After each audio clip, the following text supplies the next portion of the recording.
Okay, Dennis, Yes. why don't you just start the Wednesday off? Let's talk about the Model Y. What do you have in for me? We got a couple pieces of news for the Model Y. The long range rear wheel drive is coming, right? I've been waiting for it. It's coming, right? It's here.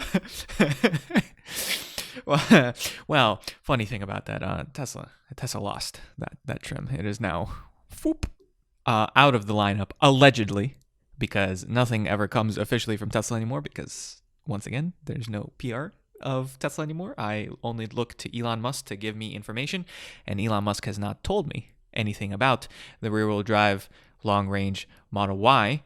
The last thing he ever said about it was mid 2020 when he said it was going to happen. So don't worry of everyone who's upset that we canceled the standard range. We're going to bring you the long range rear wheel drive. But now 2021 has started and we have a standard range once more. And apparently no long range rear wheel drive. So it's a topsy-turvy world. This news comes from Tesla RWD, where their readers have been reaching out to them to tell them that Tesla sales staff has been reaching out to them to tell them that the long-range rear-wheel drive Model Y has been canceled. So would you like to move forward with either standard range or a regular long range? And yeah, and then Tesla RWD called their local or one of the Tesla stores, and the sales advisor there allegedly also stated that Tesla does not have plans to go forward with production of the long-range rear-wheel drive. So, for the time being, it's gone. It's not here. I said that about the standard range because Elon said that to my face, but that also came about. So, if you see an article on EV Byte in a year's time where I'm talking about the release of the long-range rear-wheel drive, don't be too surprised. Oh, getting a read for this company is never easy. Along with more Model Y news, we have news from Europe, or I guess not really official news. It's just inquiries at this point, where if you go on the German configurator for the Model Y, the release date is now set for mid-2021.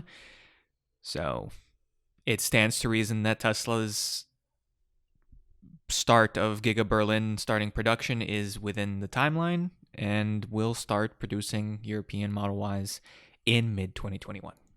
So that's what it looks like for the time being. Moving forward, we have news about a new Tesla Key Fob, which apparently should be more resistant to relay attacks that allow hackers or other car stealers, car thieves to get access to your Tesla. I'm going to be honest with you, the technical terminology here goes way over my head, but there is a document from Tesla talking about the technical aspects of why this key is more safe than the previous key and how it should be more resilient to relay attacks and anything else. So I'm just going to have to take their word for it in terms of how much more secure it is. If you are well versed in radio waves and the like, maybe you can make sense of what is being written and tell us if it actually is something that is more secure. But yeah, more safe key fobs, always good. Then we had news about the Roadster, the ever absent Roadster that we've been waiting for years, and we will continue to wait at least another year.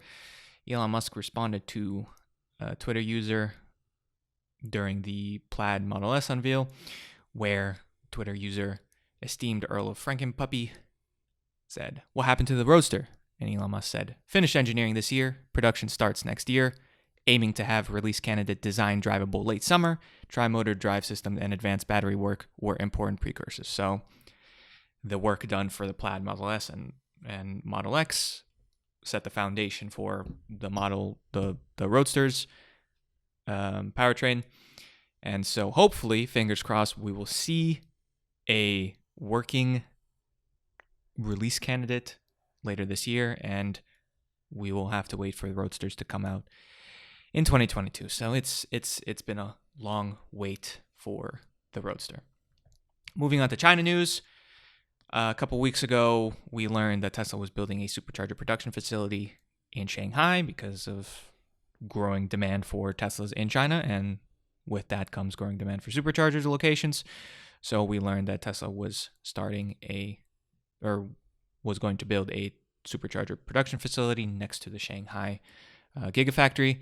And according to their official Weibo page, the facility has gone into production. So if you're in China and are not seeing enough superchargers, hopefully you will start seeing enough superchargers.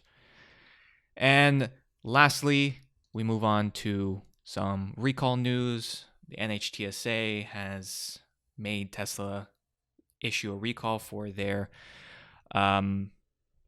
the chips in their center display for Tesla Model S's built from 2012 to 2018 and Tesla Model X is built from 2016 to 2018. This has been kind of a long-standing saga where Tesla initially issued a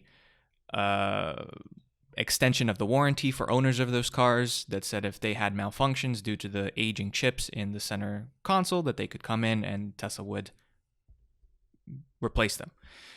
This was limited to cars that were under 8 years or 100,000 miles, so there were some cars that weren't eligible to have this replacement, and the email kind of worded it that you shouldn't come in if you didn't have any malfunctions, only if you did have malfunctions. Eventually, the NHTSA told them, if you remember a couple weeks ago, that they should issue a recall, and then Tesla was like, we don't know about that.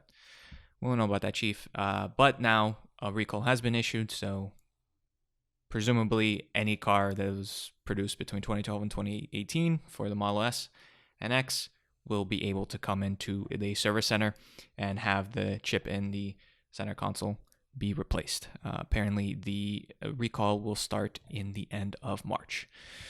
So that was the Tesla news for this week. It was pretty decent week. Are you still here? I went to go pour one out for the long range rear wheel drive.